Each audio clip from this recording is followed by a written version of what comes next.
In any case, so I speak Spanish, and my dad speaks Spanish, we grew up entirely in our household speaking in English.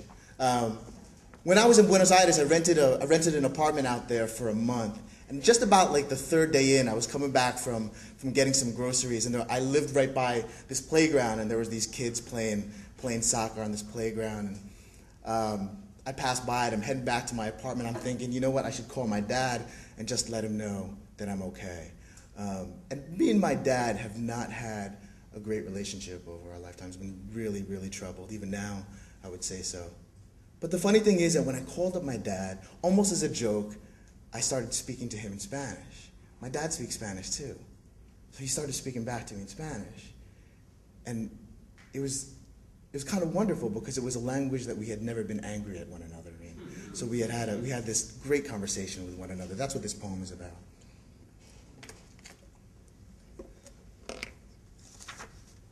When the sons of Buenos Aires holler in chorus from the muck-blessed soccer field across the street, they are calling to me in the formal idioms their fathers use to ignore the ubiquitous feral dogs and the beggars of Recoleta. I understand just enough to fling back halfway to the park's paved border their summer-toughened leather ball and return to my hard-floor Palermo flat to phone my dad back in Jersey. Papa, I say. Tu hijo habla. Of course, at first, he doesn't recognize my voice or even his own name, for I am speaking to him with an affection whose prepositions point in all the wrong directions. But for 6 full minutes, we are unfamiliar with one another's rage. For once, we are laughing at the same time. It's simple. We don't loathe one another in Spanish, like we do in English. A language I've long known for its fluid burn, the way it rises from my father's ankles into his belly, from his torso into his limbs, like molten glass. This is why he and I can glare at one another for decades without moving, all the lexicons of sadness and delight turning cold and hard about every muscle and bone, twisting around the capillaries, flooding the metacarpal nooks, stopping in the esophagus, so if flesh, sinew, and gut, this human crucible were to fall away, as it must, what's left is the clear anatomy of a man, cast in a language gone 77 years unsummoned. The whittled wooden fans of his childhood, his mother's calesa rocking over begun cobblestone, a whore's warm breast flushed against him like a good bottle of rum, cracked cathedral windows, some cots and soup, and all 400 years of horseshit poured hot through his veins. And I am there too, sitting in a chilly apartment in Palermo, listening to the fading howls from the football field, the bold charity of a foreign tongue, sweetening the image in my mind of this quickly aging man who whacked me and my brother silly with his leather belt. And down the street, I can still hear those boys teasing one another in Lunfardo. Maybe they're not too young to despise their fathers. Maybe they can already taste in the prayers they pretend to say before they sleep that petty venom distilling in their mouths. But not today, not in this Castilian, for today, this speech of imperial thieves, this dialect of conquerors, this larcenous parlance I am taking back as my own. And every word of every tenderness I have failed to speak is already rising through my knees as glass. It is ancient and it is pure. It is not free of bitterness or grief. It is heating my very fingers as I write this. I want to learn to love more fluently, even if it means in English I should shatter into the body of my father.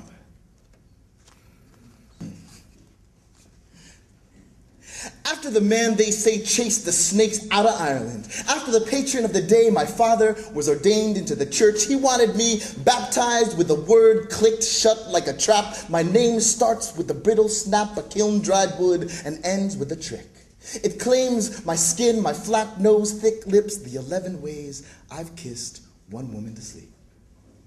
When I die, I want my friends to christen me again, dab my head with oil, bless my lips with rum. I want them to give me a name they'll tag in alleys, chisel into rock, cracked in its side, a name as far from heaven as the next George Street bar. I want a name like a Luther Vandross slow jam, like a Kundiman, like a New Orleans double time march, something they can pour on the floor, stomp on with their shoes, grinding it to dust. I want them to dance to their God-forsaken feet turn blue. More Catholic stuff. Try being the son of a pre-Vatican II Catholic priest. It's inescapable. Just a quick, there was a room in the library where I waited for my dad to pick me up after school called the Blue Room, because everything was blue. And they used it on Saturday mornings to tell stories to little kids. But we would go there after school to make out with girls. The Blue Room. That was the year I first smelled a girl on my fingers. A consensus of sweat and blood and bloom. The same year, a skinny Polish kid and me turned a recess tussle into a year-long fight, not long after I learned Hotel California on the guitar and squeaked a desperate chorus to every freckled schoolyard chick who'd listen.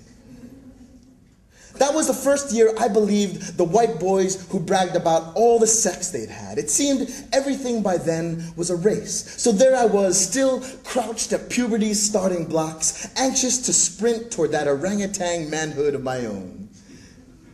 Each afternoon at the library across the street from St. Francis Convent, where nuns without last names came and went, the ones who taught us to memorize the 7 gifts of the Holy Spirit and to avoid the only 2 kinds of sin that mattered, mortal and fun. Carrie Ann, Jean, and I would loiter between stacks of big print novels and art book nudes reclined in some French meadow. We hid behind racks of Boy's Life and highlights, finally crept upstairs to an empty, lights out, high ceiling, high window vault of a space where everything gave up its color for some vague shade of blue. Where she and I jammed our tongues into each other's mouths, more lost than lustful, where I lifted her plaid skirt and she goose-stepped out of her panties and I pulled down her bra to taste her nipples pink and perked between my lips. Of course, I didn't want to. I had to. What could be more Catholic?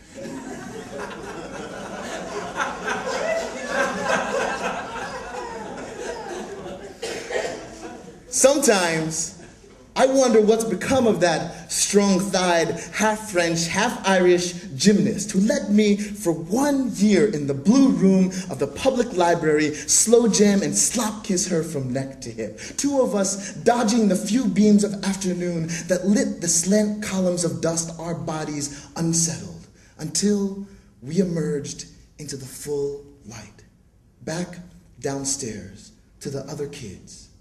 Her friends in one corner and the white boys in another, waiting hungrily to sniff the what was it like musk of my hands and inhale from my fingers the perfume of a future they swore they already knew.